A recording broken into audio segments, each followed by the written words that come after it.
ஆச்சி மசாலா. எந்த சமையலும் ருசி தேடும் ரகசியம். 20 ரூபாய்.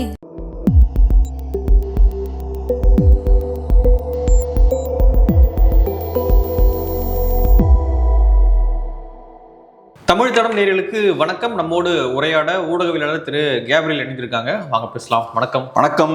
ஜோசப் விஜய் எனும் நான் அப்படின்னு விஜய் அவர்கள் சிஎம்மாக பதவியேற்றுக் கொண்டார்.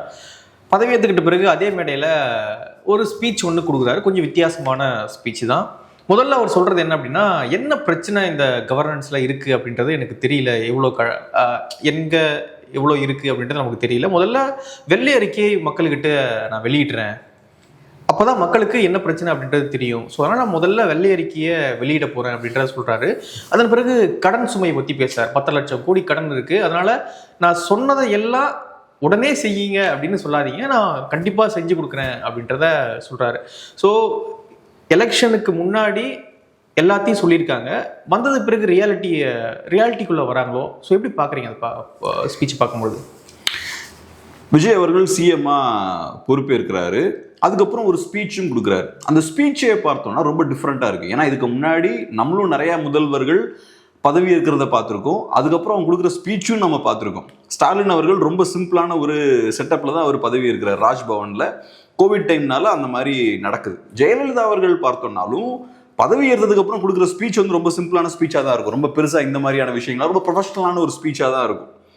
ஆனால் விஜய் அவர்கள் பார்த்தோம்னா ரொம்ப ஆக்ரோஷமாக ஒரு ஸ்பீச் கொடுக்குறாரு. யூஸ்வலாக அவர் கொடுக்கக்கூடிய அந்த சினிமாட்டிக் ஸ்டைலில் ஒரு ஸ்பீச் கொடுக்குறாரு. அது மட்டும் இல்லாமல் என்னென்ன பிரச்சனைகள் இருக்குன்றதையும் பேசுகிறாரு, என்ன செய்ய போகிறோம் அப்படின்றதையும் பேசுகிறாரு. ஸோ நிறைய விஷயங்கள் அதில் அட்ரஸ் பண்ணுறாரு. ஸோ இப்போ முக்கியமான கேள்வி என்னென்னா, விஜய் அவர்கள் ஏன் இதெல்லாம் பண்ணுறாரு? சிஎம்மாக பொறுப்பேற்ற உடனேயும் ஏன் இதை பண்ணுறார் அப்படின்றத பார்க்கணும்.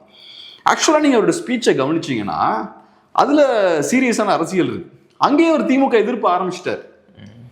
வெள்ளை அறிக்கையை நான் வெளியிடுவேன்றார், ஒயிட் பேப்பர் ஒன்னா ரிலீஸ் பண்ணுவேன்னு சொல்றாரு. அவ்வளோ கடனை கொண்டு வந்து வச்சுட்டாங்க. அது இப்போ யாருக்கு எதிரான அட்டாக்? திமுக எதிரான அட்டாக். திமுக தான். அப்புறம் அதே மாதிரி அவர் என்ன சொல்றாரு, இங்க ஒரே பவர் சென்டர் தான் அப்படின்றாரு. அதுவும் திமுக எதிரான அட்டாக் தான். அதுக்கப்புறம் பார்த்தோம்னா நான் ஒன்றும் மன்னர் பரம்பரைன்னு சொல்றேன், மன்னர் பரம்பரையிலேருந்து வரல, அதுவும் திமுகவோட ஃபேமிலி பொலிட்டிக்ஸ் அட்டாக் பண்ணி தான் அவரு பேசுறாரு. ஸோ கிளியர் கட்டா பார்த்தோம்னா விஜய் அவர்கள் இங்கேயே கரெக்டான ஸ்ட்ராங்கான பொலிட்டிக்ஸ் எடுத்துட்டார். நான் திமுகவை எதிர்த்து அரசியல் பண்ண போறேன் அப்படின்றத ரொம்ப ஸ்ட்ராங்கா எடுத்துட்டார். பொலிட்டிக்கல் டைரக்ஷனை ஃபிக்ஸ் பண்ணிட்டார். இதை பார்க்கும்போது நமக்கு கொஞ்சம் இன்ட்ரெஸ்டிங்கா இருக்கு. விஜய் அவர்கள் அப்ப வெறித்தனமா திமுக எதிர்ப்புன்றத அந்த அரசியலான கைக்குள்ள வச்சுக்கணுன்றதுல ரொம்ப கவனமா இருக்கார். ஆனா இப்ப விஜயோட கூட இருக்கக்கூடிய கட்சிகள் பார்த்தோம்னா திமுக ஆதரவு கட்சிகளா இருக்காங்க. விஜயோட பிரதான அரசியல் பாஜக எதிர்ப்பு இல்ல, திமுக எதிர்ப்பு அரசியல். ஆனா காங்கிரஸ், விசிகே, கம்யூனிஸ்டுகளோட பிரதான அரசியல் என்னவா இருக்குன்னா பாஜக எதிர்ப்பு, திமுக எதிர்ப்பு கிடையாது. ஸோ அங்க பெரிய ஒரு முரண் இருக்கு. இது ஃபர்ஸ்ட் பாயிண்ட்.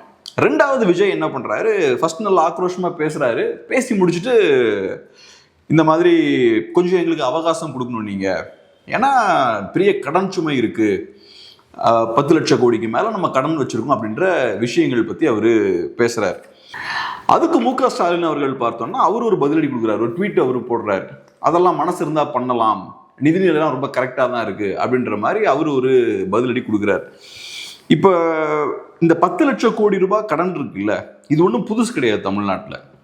நம்ம வந்து நம்பரா பார்த்தோம்னா 2021க்கு இருந்த நம்பரோட ஒப்பிடும்போது இது பல மடங்கு பெரிய நம்பரா ஆன மாதிரி இருந்தாலும் நம்பரா நம்ம பார்க்கக்கூடாது. ஏன்னா ஓவராலா ஜிஎஸ்டிபிலாம் இன்க்ரீஸ் ஆகும், ஓவராலா பட்ஜெட் இன்க்ரீஸ் ஆகும், இன்ஃப்ளேஷன் இன்க்ரீஸ் ஆகும். அதனால நம்பர் பார்த்தீங்கன்னா பெருசாகிக்கிட்டே போகும். டெட் டு ஜிஎஸ்டிபி ரேஷியோ பார்க்கணும். ஸோ டெட் டு ஜிஎஸ்டிபி ரேஷியோன்னு பார்த்தோம்னா 26ல் 26% இருக்கு, 21ல் பார்த்தோம்னா 28% இருக்கு, 20ல் 27% இருக்கு, 22ல் 28% இருக்கு. அந்த டைம்ல கோவிடும் இருந்தது. பட் இருந்தாலும் 19 பார்த்தா கூட ஒரு 24% இருக்கு. அந்த டைம்லயும் ஏறக்குறைய அதே கடன் தான் இருந்திருக்கு. ஸோ இதை ஏன் நான் சொல்றேன்னா, இது வெறுமனே திமுக கிட்ட இருக்க பிரச்சனை கிடையாது. அதிமுக, திமுக 2 திராவிட கட்சிகள்கிட்டயுமே இருக்கக்கூடிய பிரச்சனை. இந்த 2 திராவிட கட்சிகளுமே நிறைய கடன் வாங்கியிருக்காங்க. குறிப்பா நீங்க 2001ல் பார்த்தீங்கன்னா டெட் டு ஜிஎஸ்டிபி ரேஷியோ 17% தான் இருந்திருக்கு. அதுக்கப்புறம் இப்போ எங்கே வந்து நிற்குது, 26% வந்து நிற்குது.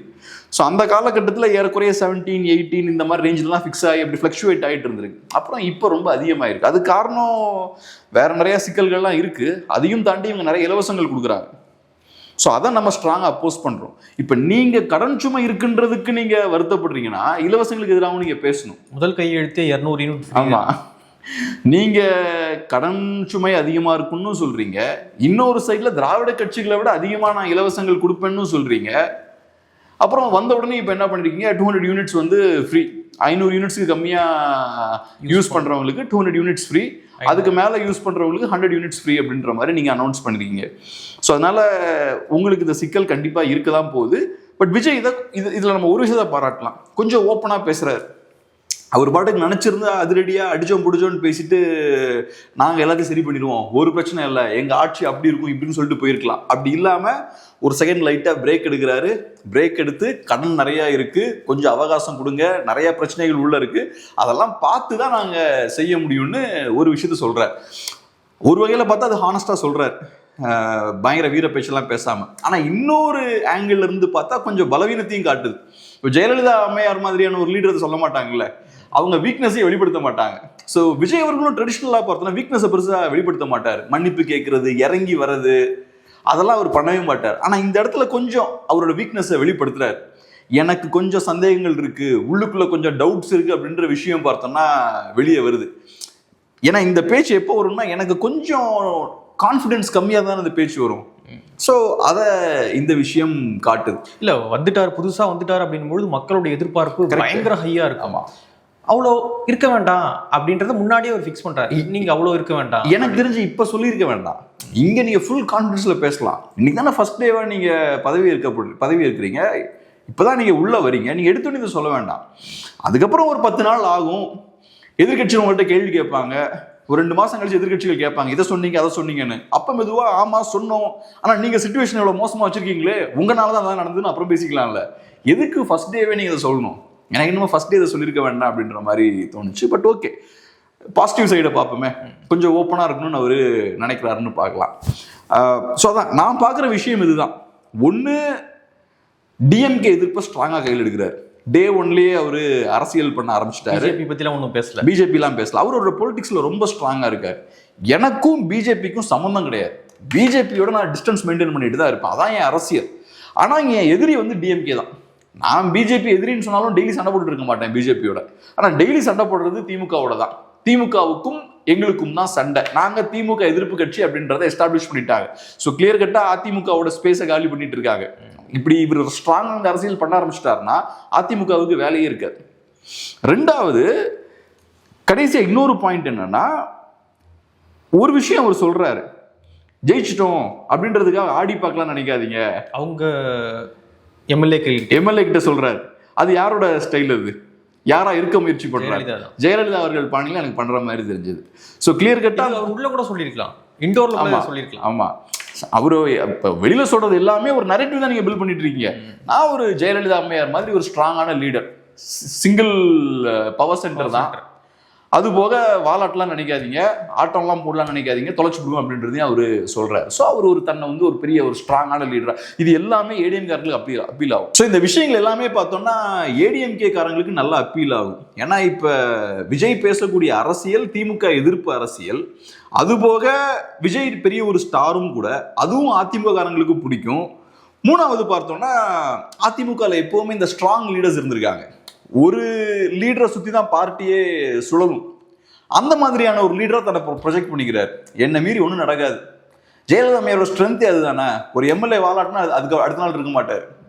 தேவையில்லாத பேச்சு ஒருத்தர் பேசுறாருன்னா காணாமல் போயிடுவார். சும்மா தேவையில்லாமல் பேசிக்கிட்டு பிரச்சனை கொடுத்துட்டுலாம் இருக்க முடியாது. இவரும் அதான் சொல்றாரு, நான் ஸ்ட்ராங்காக இருப்பேன், யாரும் தேவையில்லாமல் வாலாட்ட முடியாது, ஜெயிச்சிட்டோன்ற பேர்ல ஏதாவது பண்ணிட்டு இருக்காதீங்க. அதை சொல்ல வேண்டிய இன்னொரு காரணம் என்னன்னா, ஏற்கனவே பிரச்சனை பண்ண ஆரம்பிச்சிட்டாங்க. ஜெயிச்சதுக்கு அப்புறம் சின்ன சின்ன குடைச்சல்களை தாவேகா எம்எல்ஏஸ்லாம் கொடுக்க ஆரம்பிச்சிட்டாங்க. ஸோ அதனால வார்னிங் கொடுக்குறாரு, வாய்ப்பு கொடுத்துட்டேன், ஜெயிச்சிட்டீங்க, இனி அமைதியாக இருக்கணும், இல்லைனா நான் டஃபாக டீல் பண்ணுவேன். ஒரே பவர் சென்டர் தான் இங்கே, நீங்கள் லாபி பண்ணுறதுக்குலாம் ஒரு ஸ்பேஸும் கிடையாது, நான் தான் அப்படின்றதையும் அவர் சொல்கிறார். ஆனால் இதில் இருக்கக்கூடிய ஒரு நெகட்டிவ் ஆஸ்பெக்ட் என்னன்னு பார்த்தோம்னா, இப்போ அவர் தான் சிஎம், அவர் கையில் தான் எல்லா அதிகாரமும் இருக்கணுன்றதுல சந்தேகம் கிடையாது. ஆனா நான் தான் ஒன்லி பவர் சென்டர்னு சொல்றது கரெக்டா இருக்குமான்னு எனக்கு தெரியல. மல்டிபிள் பவர் சென்டர் எப்படி தப்போ அதே மாதிரி சிங்கிள் பவர் சென்டரும் தப்பு. சிங்கிள் பவர் சென்டர்ன்றது டிக்டேட்டர்ஷிப் இல்லை. எனக்கு கான்ஸ்டியூஷன் சில பவர்ஸை கொடுத்துருக்கு, அந்த அதிகாரத்துக்கு உட்பட்டு நான் செயல்படுவேன்னா அது ரைட்டு. அது எல்லா மினிஸ்டர்ஸுக்கும் இருக்கு, சீஃப் மினிஸ்டருக்கும் இருக்கு. ஆனா நான் தான் சோல் பவர் சென்டர்னு சொல்றது எந்த அளவுல கரெக்டா இருக்குன்னு தெரியல. மணிசர்கிட்ட பேசும்போது இல்லை அவர் கேஷுவலாக அந்த வார்த்தையை யூஸ் பண்ணிட்டாரு, பவர் சென்டர்ன்ற வார்த்தையை அப்படின்னாரு. மேபி அப்படி கூட இருக்கலாம். ஏன்னா சில நேரங்களில் அவர் ரொம்ப கான்ஷியஸாக, இப்போ நம்ம அரசியல் பேசுறதுனால அந்த வார்த்தைகளை ரொம்ப கவனமாக பிடிச்சிட்டு நிற்கிறோம். சாதாரணமாக கேஷுவலாக பேசுகிறவங்க அதை மேபி அந்த பவர் சென்டர்ன்ற வார்த்தையை மேபி கேஷுவலாக கூட எடுத்துருக்கலாம். அந்த ஒரு சிக்கலும் இருக்கு. அப்புறம் இதை நான் ஏன் சொல்கிறேன்னா, தாவேகா கட்சியோட அமைப்பு இருக்குல்ல, அது சர்வாதிகாரத்தை நோக்கி போகிறது ரொம்ப ஈஸி. எப்படி அம்மையார் ஜெயலலிதாவை சுற்றி அதிமுக சுழண்டுதோ அது மாதிரி தாவேகா நடக்கிறதுக்கான வாய்ப்புகள் நிறைய இருக்கு. அதை விட இன்னும் மோசமாக நடக்கிறதுக்கான வாய்ப்பு இருக்கு. ஏன்னா தாவேகாவை பொறுத்தளவில் விஜய் இல்லைன்னா தாவேகா இல்லை, விஜய் இல்லைன்னா ஒரு எம்எல்ஏவுமே கிடையாது. இங்க இருக்கிற எல்லா எம்எல்ஏஸும் எல்லா மினிஸ்டர்ஸும் விஜயால தான் ஜெயிச்சிருக்காங்க. அப்படி இருக்கும்போது எல்லாருமே விஜயை சார்ந்திருக்காங்க. இப்ப விஜய் சிஎம்ஓ ஆயிட்டாரு, அப்ப எல்லா பவர்ஸும் விஜய் கைக்கு தான் போகும். நீங்க விஜய்க்கு க்ளோஸா இருந்தீங்கன்னா நீங்க பவர்ஃபுல்லான ஆளா இருப்பீங்க, விஜய்க்கு உங்களை பிடிக்கலன்னா நீங்க வீக்கா இருப்பீங்க கட்சிக்குள்ள. உங்களுக்குன்னு பிரத்யேக அதிகாரம் பலம்லாம் எதுவும் இருக்காது, எல்லாம் விஜய் அவர்களை சார்ந்து தான் இருக்கும். அது கொஞ்சம் டேஞ்சர், அது கண்டிப்பா இருக்கும். ஏன்னா தாவேகா party one man party, ADMK மாதிரி, அந்த காலத்து ஏடிஎம்கே மாதிரி பார்ட்டி இல்லை. கரெக்டு, இந்த மல்டிபோலார் பார்ட்டிலாம் கிடையாது தாவேகா. ஸோ தாவேகாவை பார்க்கும்போது ஏடிஎம்கேவோட ஒரு டூப்ளிகேட் மாதிரி இருக்கு இந்த ஆங்கிள். ஓகே, ஏடிஎம்கே இது தானே ஒரு கரிஸ்மேட்டிக்கான ஒரு சென்ட்ரலைஸ்ட் லீடரு, அவர் கையில் எல்லா பவர்ஸுமே இருக்கு, அவரை யாருமே சேலஞ்ச் பண்ண முடியாது. அரசியல் ரொம்ப சிம்பிளான அரசியல் தான். இப்போ கேஎஃப்சி மெனுவை பார்த்தா ரொம்ப சிம்பிளான மெனுவாக இருக்கும், அந்த மாதிரி அரசியல் ரொம்ப சிம்பிள். திமுகவை திட்டிக்கிட்டே இருக்கணும், அவ்வளோதான். அதை தாண்டி பெரிய ஆழமான அரசியல்லாம் இருக்காது. இன்னைக்கு ஏடிஎம்கேவும் இன்னைக்கு வலுவா இல்லை. ஆமா, ஸோ ஏடிஎம்கேவுடைய சில எம்எல்ஏக்களும் டிவிகே சப்போர்ட் பண்ண போறாங்க ஃப்ளோரில் அப்படின்ற செய்திகள்லாம் வந்துகிட்டு இருக்கு. அதெல்லாம் வச்சு பார்க்கும்பொழுது கனெக்டிங் தி டாட்ஸ் தானே. அதுதான் இப்போ ஏடிஎம்கேவுக்கு சிக்கல் என்னன்னா, ஏடிஎம்கேவோட பலவீனத்தை எக்ஸ்போஸ் பண்ணிட்டாங்க தாவேகா. தாவேகா நல்லா பெர்ஃபார்ம் பண்றாங்க, திமுகவை வீழ்த்திட்டாங்க, அதிமுகவை 3வது இடத்துக்கு தள்ளிட்டாங்க. அந்த வகையில் அதிமுகவோட பலவீனத்தை அம்பலப்படுத்திட்டாங்க. அது ஒன்று. 2வது, கூட்டணி பேச்சுவார்த்தைகள்லாம் போய்கிட்டு இருக்கும்போது அதிமுக கட்சி உடையுன்ற மாதிரிலாம் நியூஸ் வருது. அதிமுகவில் கூடிய ஒரு தரப்பினர் தாவேகாவோட சேர்றதுக்கு விருப்பமா இருக்காங்க, பேச்சுவார்த்தைகள் நடந்துட்டு இருக்கு அப்படின்ற நியூஸ்லாம் வருது. இதெல்லாம் கிரெடிபிள் நியூஸ், அதனால தான் நம்ம பேசிக்கிட்டு இருக்கோம். கிரெடிபிள் சோர்ஸ்லேருந்து வரக்கூடிய நியூஸ் இதெல்லாம். ஸோ அப்படி இருக்கும்போது, ஒன்று அதிமுகவை 3வது இடத்துக்கு தள்ளிட்டீங்க, 2வது அதிமுகவுக்குள்ள குழப்பங்கள் ஏற்படுத்திட்டீங்க, 3வது அந்த குழப்பங்களை வெளியே பப்ளிக்கா வர அளவுக்கு நீங்க கொண்டு வந்துட்டீங்க. அப்ப மக்கள் பார்த்துட்டு இருக்காங்க நீங்க வீக்கா இருக்கீங்கன்றத. ஸோ அதிமுகவுக்கு ஹெவி டேமேஜ் தாவேகா ஏற்படுத்துறாங்க. அப்புறம் முக்கியமான பிரச்சனை என்ன, அதிமுக கட்சி உடையலனே வச்சுப்போம், கட்சி இன்டாக்டா இருக்கு. என்ன அரசியல் பண்ண போறாங்கன்னு தெரியல. திமுக எதிர்ப்பு நீங்க பண்ண முடியாது, விஜய் அதை பண்ணிக்கிட்டு இருக்காரு. தாவேகா எதிர்ப்பு நீங்க பண்ண முடியாது, ஏன்னா நீங்க திமுகவை எதிர்த்து ஆரம்பிச்ச ஒரு கட்சி. நீங்க தாவேகா எதிர்த்து அரசியல் பண்ணீங்கன்னா, தாவேகா திமுக எதிர்த்து அரசியல் பண்ணிட்டு இருக்காங்க, நீங்க என்ன சார் தாவேகா எதிர்த்து அரசியல் பண்றீங்க, அப்ப நீங்க திமுகவோட பி டீமான்னு கேட்பாங்க. ஸோ நீங்க தாவேகாவை எதிர்த்தா திமுகவோட பி டீம் ஆயிருவீங்க, ஏன்னா அதனால வரக்கூடிய லாபங்கள் திமுகவுக்கு தான் போகும். ஆனா திமுகவை எதிர்த்து அது எடுபடாது. அந்த வேலையை தாவேகா பெரிய ஸ்கேல்ல பண்ணிட்டு இருக்காங்க.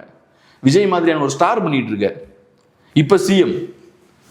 ஸோ இந்த சிக்கல்கள்லாம் இருக்கு. இந்த சிக்கல் இருக்கும்போது இப்ப என்ன ஆகுதுன்னா, இப்பவே இன்னைக்கு தான் விஜய் அவர்கள் பதவி இருக்கிறாரு, ஆனா இன்னைக்கு நரேட்டிவ் செட் ஆயிருச்சு. டிவிகே வர்சஸ் டிஎம்கேன்னு ஆகி போயாச்சு. இன்னைக்கே சண்டை போட ஆரம்பிச்சிட்டாங்கல்ல. ஸ்டாலின் அவர்கள் கூட ஸ்டாலின் அவர்கள் ஒரு ட்வீட் போட்டிருக்காரு, அறிக்கை விட்டுருக்காரு. அதாவது தமிழ் தாய் வாழ்த்த 3வது தள்ளிட்டாங்க. அதுக்கப்புறம் எல்லாம் நிதிநிலை நல்லா தான் இருக்கு, உங்களுக்கு மனசு இருந்தா போதும் கொடுக்கலாம் அப்படின்றாரு. அது மட்டும் இல்லாம அதை நல்லா கவனிச்சிங்கன்னா, ஆக்டர் விஜய் அப்படின்ற அக்கௌண்ட்டை டேக் பண்ணிருக்காரு, டிவிகே விஜய் டேக் பண்ணல. கிண்டல் பண்றாங்க. ஆமா, இது எரர் மாதிரி எனக்கு தெரியல. எரர் மாதிரி தெரியல, அதான் எரர் இல்ல, தெரிஞ்சுதான் பண்ணிருக்காங்க, திட்டமிட்டு தான் பண்ணிருக்காங்க. அது எம்கே ஸ்டாலின் அவர்கள் அதை பண்ணிருக்க மாட்டாரு. ஸோ கூட இருக்கிறவங்க, அதை யூஸ் பண்றவங்க அதை பண்ணிருக்காங்க. ஒன்லோ எரரா இருக்கும், இல்லைன்னா வேணும்னு இன்டென்ஷனலா பண்ணிருக்கணும். எனக்கு என்னமோ இன்டென்ஷனலா பண்ணிருப்பாங்கன்னு தான் தோணுது. ஏன்னா ஸ்டாலின் அவர்கள் 5 வருஷமா சிஎம் இருந்தவர். அவரோட ட்விட்டர் ஹேண்டில் பார்த்துக்கிறவங்க, அவரை சுற்றி இருக்கக்கூடிய டீம் எல்லாமே ப்ரொஃபஷனலாக இருப்பாங்க. அவர் இன்னைக்கு வந்து லீடர் கிடையாது இல்லை. ஸோ இதெல்லாம் ரொம்ப கேர்ஃபுல்லாக ஒவ்வொரு வார்த்தையும் கவனமாக தான் அவங்க போடுவாங்க. பேரை கூட பயன்படுத்த மாட்டாங்க. அறிக்கை விடும்போது நன்றி வாழ்த்துக்கள் சொல்லும்போது பேரை கூட பயன்படுத்தாம தான் வாழ்த்து. இதெல்லாம் ரொம்ப கவனமாக தான் பண்ணுவாங்க. ஸோ நாங்கள் உங்களை இன்னும் ஆக்டராக தான் பார்க்கணுன்ற மாதிரி தான் அவங்க மெசேஜை அனுப்புகிறாங்க. ஆனால் அப்படி சரியா இருக்காது இல்லை. சிஎம் ஆயிட்டாரு அப்படின்னும் பொழுது ஒரு பண்ணையார் மனப்பான்மையில் நம்ம அது தப்பு தான் பண்றது. அது தப்பு தான். ஏன்னா மக்கள் அவரை சிஎம்மா எலெக்ட் பண்ணியிருக்காங்கன்னா நீ மதிக்கணும் இல்லை. ஆமாம், 35% மக்கள் ஓட்டு போட்டிருந்தாலும் 100% மக்களுக்கும் ஒரு சிஎம் தான். 100% மக்களும் சிஎம்மா தான் ஏற்றுக்கணும். ஸ்டாலின் அவர்களையும் அப்படிதான் நம்ம ஏற்றுக்கிட்டோம். அவருக்கு 45% மக்கள் தான் ஓட் போட்டிருந்தாங்க. பட் நம்ம எல்லாருமே அவரை சிஎம்மா தான் ஏற்றுக்கிட்டோம். ஸோ அந்த வகையில் உங்களுக்கு பர்சனலாக அவரை ஏற்க முடியாத ஒரு சூழல் இருந்தாலுமே கூட அதுக்கு மேபி மனம் இல்லாமல் இருக்கலாம். பட் நீங்கள் எதிர்கட்சி தலைவராக இருக்கீங்க, அப்படியே ஏற்றுக்கிட்டு தான் ப்ரொஃபஷனலாக நீங்கள் ஹேண்டில் பண்ணலாம். ஆமாம், அது கரெக்ட் இல்லை தான். ஆனால் இப்போ இவங்க ரெண்டும் போகிற போக்க பார்த்தா டே 1ல நம்ம ஃபைட் ஆரம்பிச்சிருவோம். TVK vs DMK. Vijay first டேவே பால் போடுறாரு, நான் அடிப்பேன், முதல் நாளே அடிப்பேன்னு போடுறாரு. இப்போ டிவிகே உடைய கூட்டணி கட்சிகள் என்ன பண்ணுவாங்க? காங்கிரஸ் ஒரு ஸ்டாண்ட் எடுத்துருவாங்க, டிவிகே ஸ்டாண்ட் எடுத்துருவாங்க. ஆனால் கம்யூனிஸ்டுகள், விசிகலாம், ஐயூஎம் எல்லாம் என்ன ஸ்டாண்ட் எடுப்பாங்க? காங்கிரஸுக்குமே ஸ்டாண்ட் எடுக்கிறதுல சிக்கல் இருக்கு. காங்கிரஸோட பிரதான அரசியலுமே திமுக எதிர்ப்பு கிடையாது. காங்கிரஸுக்கு திமுக எதிர்க்கிறதால ஒன்றும் கிடைக்காது. அஃப்கோர்ஸ் அவங்க கூட்டணியில் இருக்காங்க, அதை நான் ஏற்றுக்கிறேன். ஆனால் திமுக எதிர்த்து அரசியல் பண்ணுறதால காங்கிரஸுக்கு என்ன யூஸ் இருக்கு? பெஸ்ட் ஒன்றுமே ஒன்றுமே கிடையாது. காங்கிரஸோட எதிர்ப்பு பாஜக எதிர்ப்பு, அதான் காங்கிரஸோட அரசியல். காங்கிரஸ் சைலண்ட் ஆயிடுவாங்க. அப்படிதான் இருந்தாங்க. ஒன்றும் பெரிய வித்தியாசம் இல்லை. இதுக்கு முன்னாடி எப்படி இருந்தாங்களோ அதே மாதிரி கோமால இருக்க வேண்டியது. சைலண்ட் மோடு தான். ஆமா, சைலண்ட் மோட்ல இருக்க வேண்டியதான். ஆனா காங்கிரஸுக்குமே அரசியல் பண்றதுக்கு பெரிய ஸ்பேஸ் இல்லை, பெர்ஃபார்மன்ஸ் கொடுக்கறதுக்கு. சிறிய கட்சிகள் பொறுத்தளவுல கிளியர் கட்டா சிறிய கட்சிகள் அவங்க தாவேக்காவுக்கு சிக்கல் தான். ஏதோ ஒரு பாயிண்ட்ல தாவேக்கா கதையை முடிச்சிருவாங்க. அவங்க முடிப்பாங்க, முடிக்க மாட்டாங்கன்றது வேற. ஆனா அதுதான் இன்டென்ஷன். அவங்க திமுகவோட அப்ரூவலோட தான் தாவேக்காவோட போய் சேர்ந்திருக்காங்க. திமுகலேருந்து நீங்கள் வெளியே வந்து தாவேக்காவுக்கு சப்போர்ட் பண்ணுறீங்க, வெளிலேருந்து சப்போர்ட் கொடுக்குறீங்க. அப்பயும் பார்த்தா திமுகவுக்கு தான் நாங்கள் விசுவாசமாக இருக்கோன்றீங்க. அந்த கூட்டணியில் தான் நாங்கள் இருக்கோம், மதச்சார்பற்ற கூட்டணியில் தான் நாங்கள் இருக்கோன்றீங்க. அந்த கம்யூனிஸ்டுகள் அதை விட இன்னும் குழப்பங்கள், ஏகப்பட்ட குழப்பங்கள் இருக்குது. அவங்க இதெல்லாம் எதுவும் சொல்லலை, சைலண்டாக வந்து வெளியிருந்து சப்போர்ட் பண்ணுவோன்றாங்க. எம்ஏ பேபி ஒன்று பேசுகிறாரு, அதுக்கப்புறம் அதை மாற்றி பேசுகிறாரு. டி ராஜா ஒன்று பேசுகிறாரு. அப்போ ஏதோ ஒரு பெரிய சிக்கல் இருக்கு. அதுக்கப்புறம் எம்ஏபிபி வழி கொண்டு வராங்க. இல்லைன்றாரு. நான் திரும்ப நேற்று அந்த நைட்டு எனக்கே கன்ஃபியூஸ் ஆகி திரும்ப நான் 2 வீடியோவும் பார்த்தேன். அவர் தமிழ்நாட்டில் ப்ரெஸ் மீட் கொடுத்ததையும் அப்புறம் இந்தியா டுடே ப்ரெஸ் மீட் கொடுத்தையும் ரெண்டுத்தையும் நான் திரும்ப பார்க்குறேன். எதுக்கு அவ்வளோ கான்ட்ராடிக்டாக ஒரு விஷயத்த பண்ணுறாங்கன்னு நமக்கு தெரியல.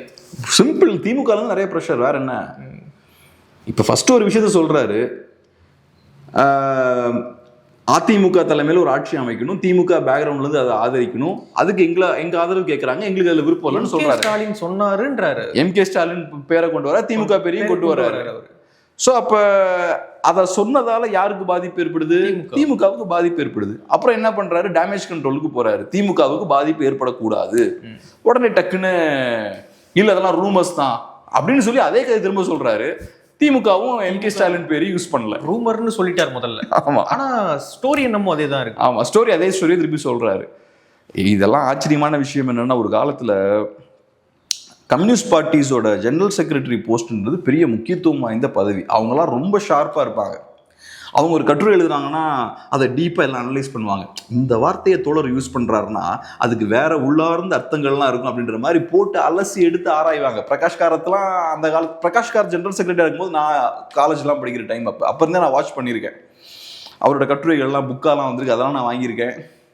ஒவ்வொரு வார்த்தையும் அவ்வளோ ஷார்ப்பாக இருக்கும் தோழர் அப்படிம்பாங்க. இவர் என்னடானா பேபி லெஃப்ட் ரைட்டு சென்டர்னு போறாரு. சரி, இப்போ உனக்காக கொஞ்சம் பேசணுமா பேசுறேன், அவங்களுக்காக அங்க 2 வார்த்தை வேணுமா சாங்கு, ஃபைட் வேணுமா ஃபைட் அப்படின்னு இப்ப திமுக குஷிப்படுத்துறான் பாரு அப்படின்னு சொல்லி திமுக ஏற்ற மாதிரி எடுத்து எல்லாருக்கும் பெர்ஃபார்ம் பண்றாரு. ஆமா, அங்க போய் நார்த் இந்தியன் மீடியால நேஷனல் லெவல் தோழர்களுக்கு ஒரு பெர்ஃபார்மன்ஸை கொடுத்துட்டு இங்க வந்து ரைட்டு சன் மியூசிக் ஏற்ற மாதிரி ஒரு பெர்ஃபார்மன்ஸை கொடுத்துட்டு அவர் பாட்டுக்கு கிளம்பி போயிட்டாப்ல. ஆனா இதான் அவர் ஒரு ஜெனரல் செக்ரட்டரி, அவரோட ஸ்டாண்ட் இவங்களால மாற்ற வைக்க முடியுது, இவங்களுக்கு ஏற்ற மாதிரி பேச வைக்க முடியுது. இதை நான் சொல்றதுக்கான காரணம் என்னன்னா, அவ்வளவு தூரத்துக்கு திமுக ஸ்ட்ராங்கா இருக்காங்க. இவங்க வசதிக்கு ஏற்ற மாதிரி அவங்களை வளர்ச்சி கொண்டு வர முடியுது. அப்ப நீங்க எப்படி கம்யூனிஸ்ட்களை நம்புவீங்க?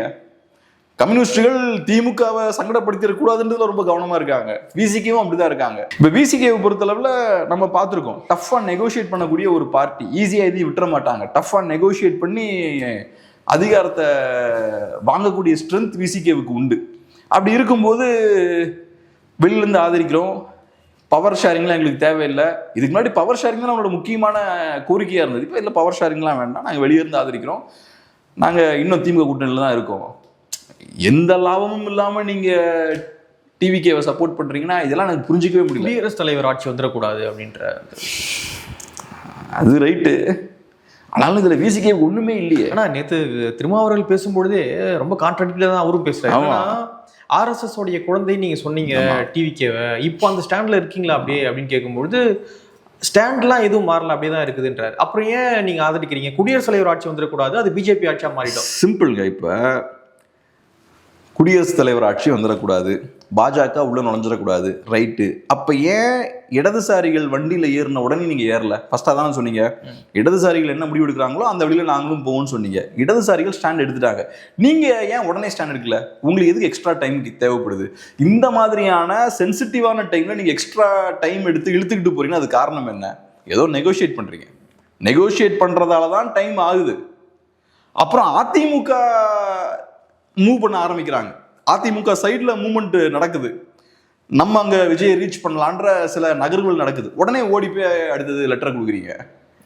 அப்ப தெரியுது உங்களுக்கு லாஸ்ட் மினிட் வரைக்கும் இழுத்துட்டு போகலாம். அப்புறம் சில விஷயங்களை நெகோஷியேட் பண்ணதான் நீங்க பண்றீங்க. ஆனா என்ன நெகோஷியேட் பண்ணீங்கன்னு எங்களுக்கு தெரியல. வெளியே பார்க்கும்போது அதிகாரம் உங்க கைக்கு வரல, எந்த அதிகாரத்தையும் பெறாம வெளியே இருந்து நீங்க சப்போர்ட் பண்றீங்க. ஆனா நீங்க வெறுமனே குடியரசுத் தலைவர் ஆட்சி வந்துடக்கூடாதுன்றதுக்காக மட்டும் அதை பண்ணல. அதெல்லாம் ஒன்றும் காரணம் இல்லை. அப்படி பண்ணா நீங்க ஃபர்ஸ்ட் டேவே பண்ணிருக்கணும்ல. எடுத்தோடனே டக்குன்னு கம்யூனிஸ்டோட போயிருக்கணுமே. எனக்கு அந்த வகையில் கம்யூனிஸ்டுகள் மேல எனக்கு ரெஸ்பெக்ட் இருக்கு, டக்குன்னு போயிட்டாங்களே. நீங்க அதை பண்ணலையே. காங்கிரஸ் மாதிரி டக்குன்னு பண்ணிருக்கலாமே. காங்கிரஸ் ரொம்ப டக்குன்னு பண்ணிட்டாங்க. காங்கிரஸுக்கு ரொம்ப லாபங்களும் இருக்கும் கண்டிப்பா. ஆனா இன்னைக்கு செல்வப்பிரதகை சொல்றாரு, நாங்க சொல்லாமலாம் வரலங்க, ஸ்டாலின் கிட்ட நாங்க சொல்லல, ரைட் ஓகே, ஆனா கனிமொழி கிட்ட சொன்னோம், பொதுச் செயலாளர்கிட்ட சொன்னோம், மற்ற ஆட்கிட்டலாம் சொல்லிட்டு தான் வந்தோம். அது உங்க பிரச்சனையாவது எம்ஏபிபி பேபி பிரச்சனையாவது. ஏன்னா எம்ஏபிபி தான் அதை சொன்னாரு. நாங்க காங்கிரஸ் மாதிரி கிடையாது, காங்கிரஸ்காரங்க பட்டுன்னு அவங்க பாட்டு சொல்லாம கொள்ளாம போயிட்டாங்க. நாங்க அப்படி இல்லை, ஸ்டாலின் அவர்களை கன்சல்ட் பண்ணோம், மீட்டிங்ல அட்டன் பண்ணி பேசிட்டு எங்க லீடர்ஸ்லாம் மீட் பண்ணி பேசிட்டு வந்தாங்க. நீங்க சொல்ற அவர் எம்ஏபிபி சொன்னாரு, சொன்னீங்க அவர்கிட்ட பேசிக்க வேண்டியதான். நம்ம ஒன்றும் அப்படிலாம் சொல்லல. திமுகவும் அதை பதிவு பண்றாங்க, ஒரு நன்றி கூட வந்து சொல்லாம போயிட்டாங்க அவங்க அப்படின்னு. ஆனா கார்கேவும் சொல்லியிருக்காரு, ராகுல் காந்தி சொல்லியிருக்காரு, ஸ்டாலின் கிட்ட சொல்லலையா அவங்க, மற்ற தலைவர்கிட்ட சொல்லியிருக்காங்க போல. செக்யூரிட்டி எல்லாத்தையும் சொல்லிட்டு வந்திருக்காங்க, தலைவர்கிட்ட மட்டும் சொல்லல, தலைவர்கிட்ட மட்டும் சொல்லாம மற்ற எல்லார்கிட்டையும் சொல்லியிருக்கேன் அப்படின்றாங்க. சரி ஏதோ ஒண்ணு விட்டுருவோம், இந்த பிரச்சனை இருக்காங்க. ஆமா. அதனால இப்ப இந்த சிக்கல்கள்லாம் டிவிகேவுக்கும் இருக்கு. டிவிகேவுக்கு ஸ்டேபிளான கவர்மெண்ட் ரன் பண்றதுல கண்டிப்பா நிறைய பிரச்சனைகள் இருக்கும். ஏன்னா சிங்கிள் மெஜாரிட்டி இல்ல, திமுகவோட ஸ்லீப்பர் செல்ஸை நம்பி தான் இருக்காரு.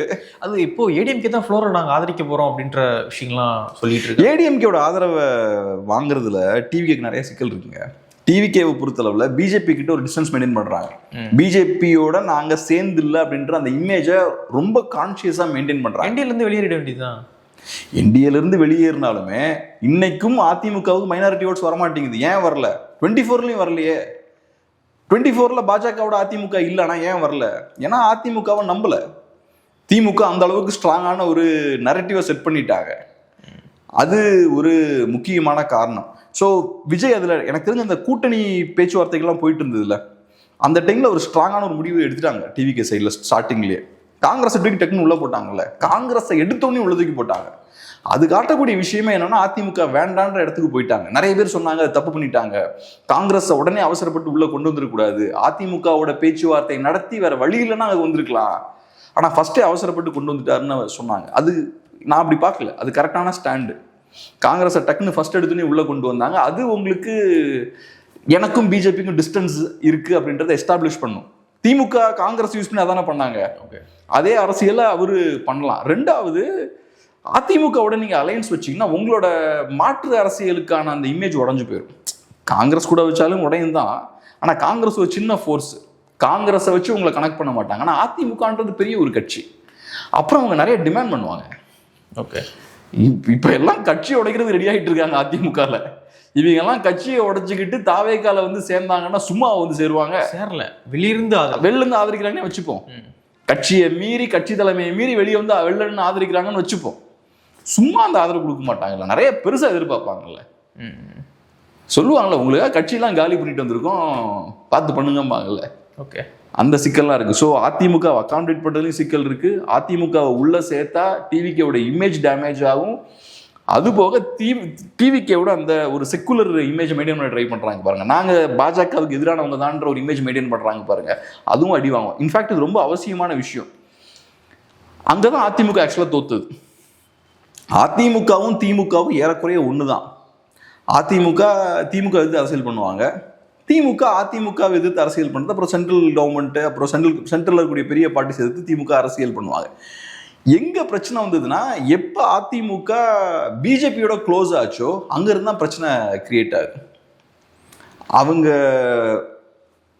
மைனாரிட்டி ஓட்லாம் கொஞ்சமா இழக்க ஆரம்பிக்கிறாங்க. அதிமுகவுக்குள்ளேயுமே ஆன்டி பிஜேபி ஓட்ஸ் இருக்கு, அதெல்லாம் மெதுவாக வெளியே போக ஆரம்பிச்சுது.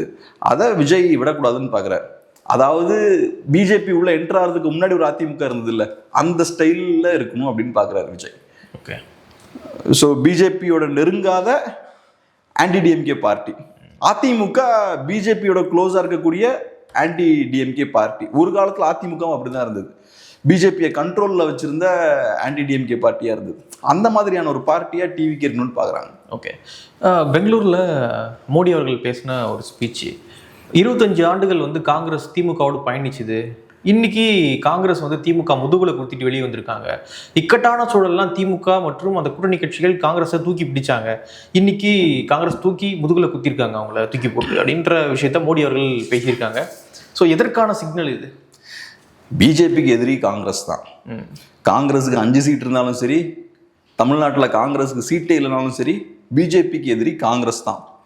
இப்போ தாவேகா புண்ணியத்தில் காங்கிரஸ் கொஞ்சம் பலம் பெற்றிருக்காங்கன்னு நம்ம சொல்லலாம். காங்கிரஸ்க்கு ஒரு பூஸ்ட் தானே, புதுசாக ஃப்ரெஷ்ஷாக ஒரு கட்சி வந்திருக்கு, வந்தோடனே எலெக்ஷனை ஸ்வீப் பண்ணிட்டாங்க, ஸ்வீப் பண்ணல பிகெஸ்ட் பார்ட்டியாக எமர்ஜ் ஆகிட்டாங்க, அது பெரிய வெற்றி தான். இந்த கட்சிக்கு பொட்டன்ஷியல் இருக்குது, ஃபியூச்சர் இருக்குன்னு பார்க்குறாங்க எல்லாரும். காங்கிரஸ் அந்த அலையன்ஸில் போய் எடுத்தோடனே போய் உட்காந்துட்டாங்க. ராகுல் காந்தி இன்னைக்கு பதவியேற்பு விழாவுக்கு வந்து உட்காந்துருக்காரு. அப்போ விஜயும் காங்கிரஸும் நெருங்குறாங்க. இது கண்டிப்பா மோடிக்கு பெரிய சிக்கல் தானே. இதுக்கு முன்னாடி திமுகவோட என்ன சிக்கல் இருந்தது மோடிக்கு? திமுகவும் காங்கிரஸும் சேர்ந்து இருக்காங்க, காங்கிரஸ் ஒண்ணுமே கிடையாது தமிழ்நாட்டில். ஆனா திமுக காங்கிரஸுக்கு ஆக்சிஜன் கொடுக்குறாங்க, காங்கிரஸை ஒரு முக்கியமான ஒரு ஃபோர்ஸா தமிழ்நாட்டில் மாத்துறாங்க அலைன்ஸ் ஃபார்ம் பண்றதால. அதுதான் பாஜகவுக்கு திமுகவோட பிரச்சனை. இப்ப அதே பிரச்சனை தாவேக்காவோட இருக்கும். இவங்க காங்கிரஸை கழட்டி விட்டாச்சு, இப்ப அவங்க தூக்கி வச்சிருக்காங்க. ஓகே, அதுதான் இப்ப சிக்கல். மோடிக்கு திமுக பிரச்சனை கிடையாது, காங்கிரஸ் தான் பிரச்சனை.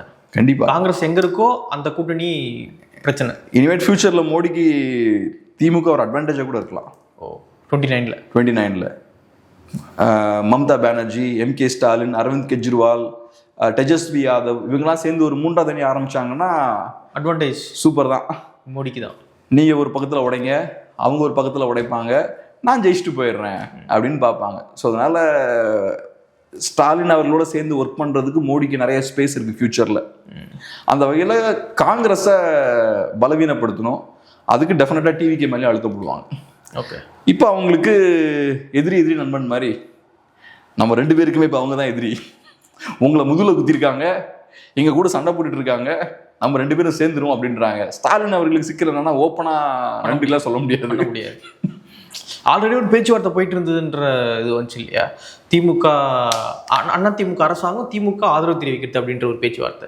ஸோ அது இன்னைக்கு மோடி ஸ்பீச்சு இதெல்லாம் கனெக்ட் பண்ணி பார்க்கும்பொழுது வேறு ஒரு விஷயங்கள் நடந்துட்டு இருக்கோ அப்படின்ற மாதிரி தெரியுது. கண்டிப்பா எனக்கு தெரிஞ்சு இனி பிஜேபிக்கு திமுகவை ரொம்ப கடுமையாக எதிர்க்க வேண்டிய தேவை இருக்காது. அது டிவிகே தான் எதிர்ப்பாங்களோ? டிவிகேவுக்கு கண்டிப்பாக அழுத்தம் போடுவாங்க. இல்லை, டிஎம்கேவுக்கு இனிமே ஆன்டி பிஜேபி அப்படின்ற விஷயம் பண்ண மாட்டாங்களா? அது பண்ணுவாங்க டிஎம்கே, அது டெஃபினட்டாக பண்ணுவாங்க. அதை விட்ட வேற என்னங்க அரசியல் இருக்கு? இப்போ எனக்கு தெரிஞ்சு ஒன்றும் கிடையாதுங்க. தாவேக்கா எதிர்ப்பு பண்ணுவாங்க ஒரு சைடில், இன்னொரு சைடில் பாஜக எதிர்ப்பும் பண்ணி தான் ஆகணும். தாவேக்காவுக்கு பாஜகவோட அழுத்தத்தை தாவேக்கா ஃபேஸ் பண்ணி தான் ஆகணும். தாவேக்காவுக்கு நிறைய பிரச்சனைகள் கொடுத்துட்டு தான் இருக்க போகிறாங்க. ஏன்னா நீங்கள் காங்கிரஸ் தூக்கி வெளில போட்டாச்சு, அதுக்கப்புறம் நீங்கள் காங்கிரஸுக்கு உயிர் கொடுத்துருக்கீங்க. காங்கிரஸோட அலையன்ஸ் முறிஞ்சிருன்றது நமக்கு முன்னாடியே தெரியும், எலெக்ஷனுக்கு முன்னாடியே. எல்லாரும் அந்த நிம்மதியில தான் இருந்திருப்பாங்க. இப்போ புதுசாக ஒரு கட்சி ஸ்ட்ராங் ஆகுது, அவங்க தூக்கி காங்கிரஸ் வச்சிருக்காங்க. இது டெஃபினட்டாக பிஜேபி இதை ஏற்றுக்க மாட்டாங்க. நம்ம இப்போ எல்லாமே நம்ம இப்போ பேசிட முடியும், வெயிட் பண்ணி பார்ப்போம். ஏன்னா இப்போ புதுசாக ஒரு பெரிய அரசியல் சக்தி உருவாயிருக்கு. அது இங்கே இருக்கக்கூடிய பொலிட்டிக்கல் டைனமிக்ஸ் எல்லாத்தையுமே ஷிஃப்ட் பண்ணுது. இதுக்கு முன்னாடி இருந்த கணக்குகள் எல்லாமே மாறுது. இதுக்கு முன்னாடி திமுக பாஜக எதிர்ப்பு அரசியல் பேசிட்டு இருந்தாங்க. இப்போ காங்கிரஸ் அங்கே போயாச்சு. அப்போ அவங்களும் கொஞ்சம் பாஜக எதிர்ப்பு அரசியல் பேசுறாங்க. அப்போ அதிமுக என்ன மாதிரியான பொலிட்டிக்கல் ஸ்டாண்ட் எடுப்பாங்க, தாவேகா என்ன மாதிரியான ஸ்டாண்ட் எடுப்பாங்க, திமுக என்ன ஸ்டாண்ட் எடுப்பாங்க, இதுல பாஜக யார் கூட க்ளோஸா இருப்பாங்க, யாரோட மறைமுகமான அண்டர்ஸ்டாண்டிங் வைப்பாங்க, இதெல்லாம் நம்ம கொஞ்சம் வெயிட் பண்ணி பார்த்தா தான் தெரியும். ஏன்னா இப்போ புது ஸ்டாட்டஸ்க்கு உடனே உருவாயிராதுல்ல, ஒரு டிஸ்டர்பன்ஸ் ஏற்பட்டுருச்சு. இனி அதுக்கப்புறம் இன்னொரு சமநிலைக்குலாம் வந்து சேருவாங்க. இப்போ ஒரு குழப்பம் இருக்கு, அப்புறம் ஒரு புது ஸ்டேட்டஸ்கோ திருப்பி கிரியேட் ஆகும். பழைய ஸ்டேட்டஸ்கோ உடஞ்சிருச்சு. ஓகே, அது கன்ஃபார்ம் தெரியுது. தாவேக்காவின் புண்ணியத்துல பழைய ஸ்டேட்டஸ்கோ உடஞ்சிருச்சு. புது ஸ்டேட்டஸ்கோ உருவாகிறது டைம் ஆகும்ல, சண்டை கிண்டெல்லாம் போட்டு முட்டி மோதி அப்புறம் புது இடத்துக்கு வந்து சேருவாங்க. அது நம்ம வெயிட் பண்ணி பார்ப்போம். ஓகே, இப்போ கிரவுண்ட்லயுமே கேடர்ஸ் வந்து ஷிஃப்ட் ஆக வாய்ப்பு இருக்கு இல்லையா? மேல வந்து தலைவர்கள் ஓகே அப்படி எப்படி இருக்காங்க, ஆனா கிரவுண்ட்ல நிறைய சேஞ்சஸ் நடக்கும். ஏன்னா பவர் மாறிடுச்சு இல்லையா? கண்டிப்பா. இப்ப நம்ம எடிட்டரே பாருங்க, தாவேக்கால போய் சேரணுன்ற வெறியில இருக்காப்ல. ஹவு டு ஜாயின் தாவேக்கான்னு தேடிட்டு இருக்கான் ChatGPT-ல. ஓகே, அதனால இப்ப கட்சிக்காரங்களாம் தேடிட்டு தான் இருப்பாங்க, தாவேக்காவில் சேருவது எப்படி, அவங்களெல்லாம் கண்ட்ரோல் பண்ணி வைக்கணும். பவர் இல்லைன்னா கண்ட்ரோல் பண்றது ரொம்ப கஷ்டம். எதுக்கு வராங்க இந்த திராவிட கட்சிகள்ல, எதுக்கு வந்து சேர்றாங்க? திராவிட கட்சிகள், தேசிய கட்சிகள், எல்லா கட்சிகளையும் தொண்டர்கள் எதுக்கு வந்து சேர்றாங்க? பெரிய புரட்சி பண்ணணும், இந்தியாவுக்கு விடுதலை கொடுக்கணும் வந்து சேர்றாங்க. ஒண்ணும் கிடையாது. அதிகாரம் கீழே இருக்கிற சின்ன லீடர்ல இருந்து மேல இருக்கிற பெரிய லீடர் வரைக்கும் எல்லாருக்கும் அதிகாரம் வேணும். அதிகாரத்தோட சேர்ந்து பணமும் வேணும். அதுக்காக தான் இவங்க அரசியல் கட்சிகளோட பயணிக்கிறாங்க. அப்ப புதுசா ஒரு கட்சி வருது, அங்க போறதுக்கு நமக்கு ஸ்பேஸ் இருக்குன்னா கண்ணை மூடிட்டு எல்லாம் அங்க போயிடுவாங்க. ரைட், நம்ம அதிகாரத்தை ருசிப்போம், ஜாலியா இருப்போம். நம்ம இப்போ புதுசா இப்போ ஏஐ வருது, எல்லாம் என்ன பண்றாங்க, what is AI, how to learn AI அப்படின்னு தேடிட்டு இருக்காங்களே. ஏன்னா அது கத்துக்கிட்டா நமக்கு இன்னும் லைஃப் ஈஸியா இருக்கும், நம்ம இன்னும் நிறைய சம்பாதிக்கலாம். புதுசா ஒன்று வந்தா உடனே எல்லாம் அது பின்னாடி தான் ஓடுவாங்க. தாவேக்கா புதுசா வந்திருக்கு, ரைட்ரா, இனி அதான் ஃபியூச்சர் அப்படின்னு போறாங்க. எனக்கு பர்சனலா அந்த நம்பிக்கை இல்லை. தாவேக்கா ரொம்ப நீண்ட நாள் இருக்குமான்னு எனக்கு தெரில, நீடிக்குமானலாம் தெரில. தாவேக்கா வராதுன்னு நினச்சோம், வந்துருச்சு. ஸோ அதனால பட் ஓகே, என்னோட ஒப்பீனியன் இருக்கிறதுக்கு நமக்கு எல்லா உரிமையும் இருக்கு. பட் சாதாரண கேடஸை பொறுத்தளவில் ரொம்ப அவங்க பெரிய ஐடியாலஜிக்கலாலாம் யோசிக்க மாட்டாங்க. சித்தாந்தம், கொள்கை, ஐடியாலஜி அப்படிலாம் யோசிக்க மாட்டாங்க. ஒரு வாய்ப்பு கிடைக்குதுன்னா டக்குன்னு யூஸ் பண்ணுவோம். கணக்கு போடுவாங்க, பிஸ்னஸ் கணக்கு தான் போடுவாங்க. இங்கே இருந்தால் இந்தந்த லாபங்கள், இந்தந்த நஷ்டங்கள், அங்கே போனால் இந்த லாபம், அந்த நஷ்டம், எதில் லாபம் அதிகமாக இருக்குது, நஷ்டம் கம்மியாக இருக்குது, அப்போ அந்த ஆப்ஷன் எடுப்பாங்க. இதில் ரொம்ப இமோஷ்னலாக இல்லாட்டி தியரிட்டிக்கலாலாம் அவங்க பிளான்லாம் பண்ண மாட்டாங்க. பிஸ்னஸ் மைண்டில் தான் பார்ப்பாங்க அவங்க. அது ஓகே, பார்க்கலாம். நிறைய விஷயங்கள் நம்மோடு பகிர்ந்துக்கிட்டீங்க. நன்றி.